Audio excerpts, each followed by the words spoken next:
U13-L5 African Women Primary Source Reading. Directions. Read the introduction paragraph and both of the following primary source readings. As you read, answer the questions in the boxes below some of the paragraphs. Then answer the 3 questions in the boxes at the very end. This assignment is worth 8 points. Introduction. We know a great deal about the arrival of the Europeans into the interior of Africa from the perspective of the conquerors, but very little about how the events were experienced by the Africans. Here are 2 accounts by African women, one from northern Nigeria, whose land was occupied by the British, and the other from the Congo Free State, a colony of King Leopold II of Belgium. They show not only how Africans experience European colonial dominance, but also how diverse these African experiences were. Primary source 1, Baba of Cairo, a Nigerian woman, remembers her childhood. When I was a maiden, the Europeans first arrived. Ever since we were quite small, the Malams had been saying that the Europeans would come with a thing called a train. They would come with a thing called a motor car. In them, you would go and come back in a trice. They would stop wars. They would repair the world. They would stop the oppression and lawlessness.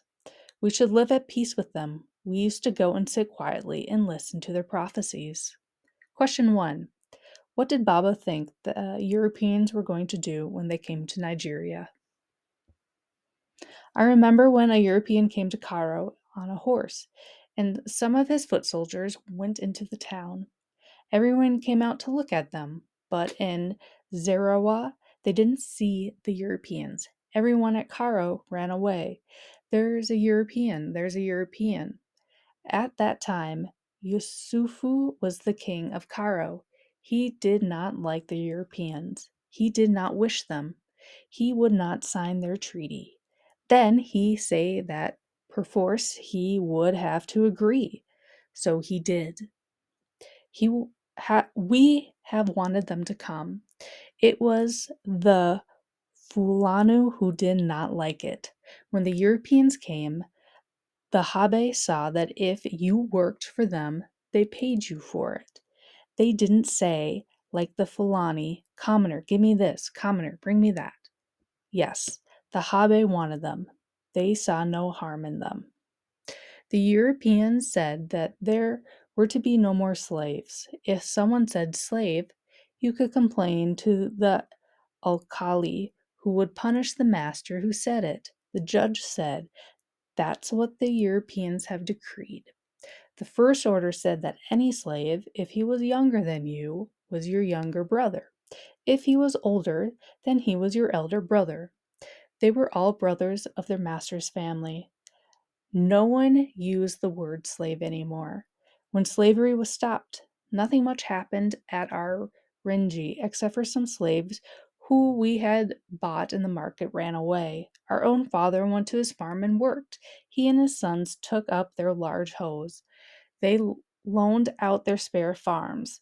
Soho, our father, and Kadiri, my brother, with whom I live now, and Babambo worked. They farmed guinea corn and millet and groundnuts and everything. Before this, they had supervised the slaves' work. Now they did their own. Question 2. How did Baba's dad and brothers' farming change after the Europeans came? In the days of old, if the chief liked the look of your daughter, he would take her and put her in his house. You could do nothing about it. Now they don't do that. Primary source 2. Ilenga, a Congolese woman, recounts her capture by agents of the Congo Free State. We were all busy in the fields hoeing our plantations, for it was the rainy season and the weeds sprang quickly up, when a runner came to the village saying that a large band of men was coming, that they all wore red caps and blue cloth, and carried guns and long knives, and that many white men were with them, the chief of whom was Kibalanga, the African name for a force public officer named Oscar Muchox, who once received a sort of honor from Leopold's own hands. Niendo, the chief of the village that Ilanga is in, at once called all the chief men to his house, while the drums were beaten to summon the people to the village. A long consultation was held, and finally, we were all told to go quietly to the fields and bring in groundnuts, plantains, and cassava for the warriors who were coming, and goats and fowls for the white men.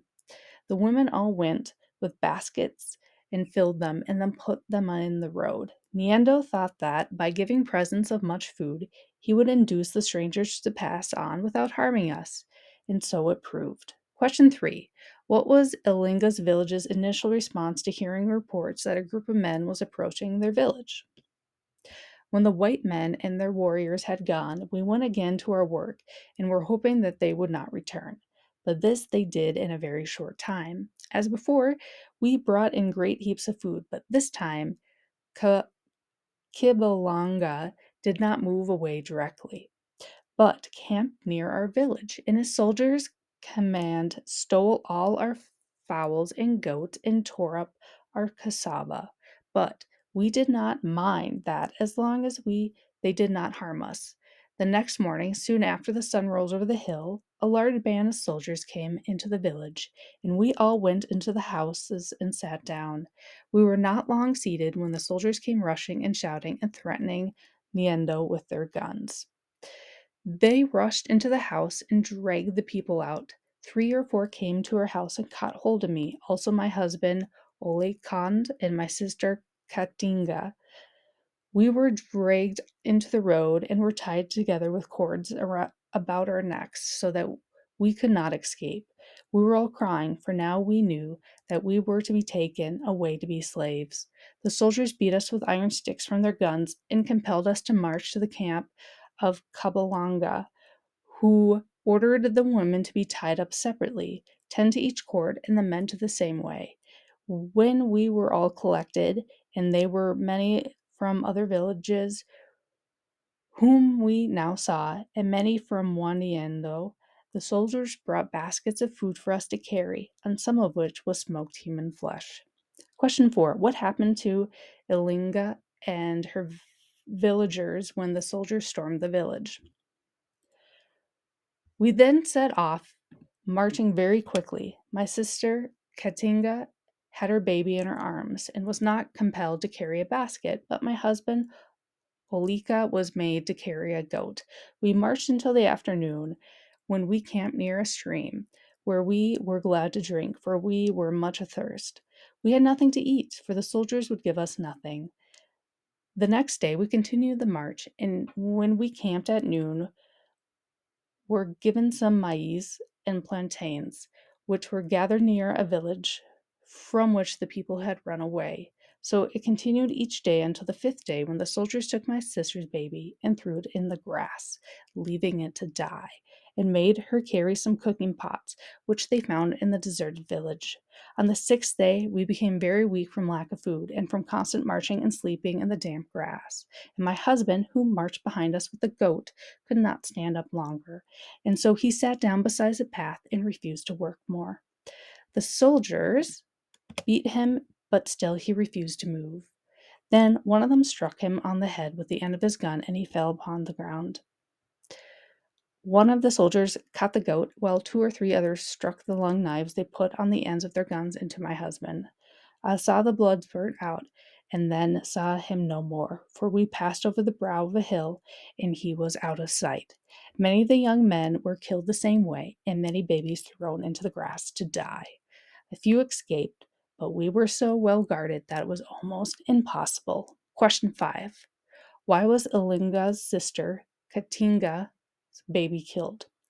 Why was Ilinga's husband killed? Question 6. Who are the authors of these 2 primary sources? Question 7. Who is the audience of these primary sources? Who are these primary sources written for? Question 8. Why were these primary sources written? What message are the authors trying to get across?